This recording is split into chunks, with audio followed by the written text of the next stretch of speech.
Do you have concrete evidence that Zamunda is actively pursuing nuclear weapons, or is it just expanding its civilian energy sector?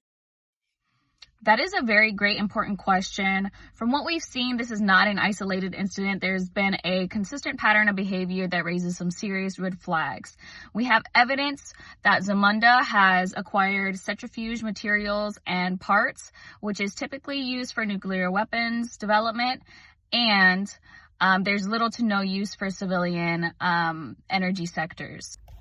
We've also seen satellite imagery of construction of fortified underground facilities that have not been disclosed to the International Atomic Energy Agency, and credible intelligence that they have been coordinating with nuclear experts.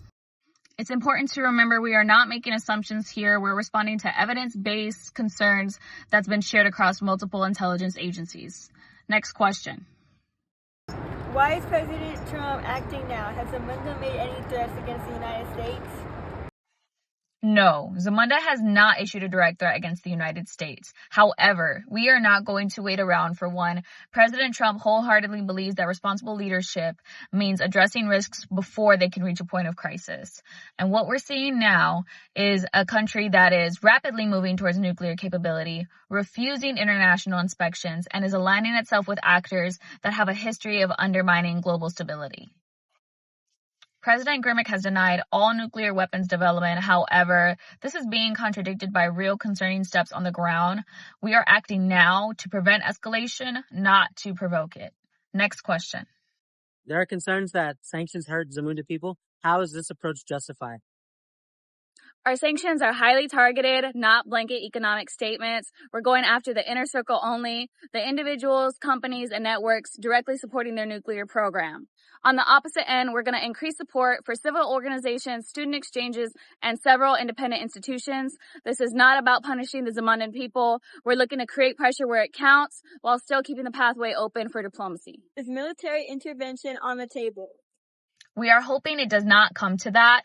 Our main goal is built around diplomacy first. But that being said, if there's clear evidence Zamunda has crossed the nuclear threshold, we won't ignore that. The United States has the strongest and most powerful military in the world, and we are not afraid to use it. But that being said, we are looking to use all the diplomatic and economic resources at our disposal before we consider military intervention. Next question. Some people may worry this may spark a new Cold War in Europe. Is the U.S. ready for this possibility? This is a valid concern, one that we factored into every decision we make. No one wants to see tensions rise in Europe again, the least of all being the United States. But what we're trying to avoid is a scenario where more nuclear weapons are in the hands of people with less scrutiny. This is not about ideological rivalries. This is about upholding the global agreement that nuclear weapons are not a free-for-all.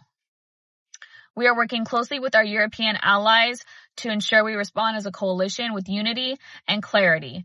President Trump's message to Grimmick is simple. We are willing to hold a diplomatic path going forward, but this has to be met with transparency and compliance. I thank you all for your time. That'll be no further questions.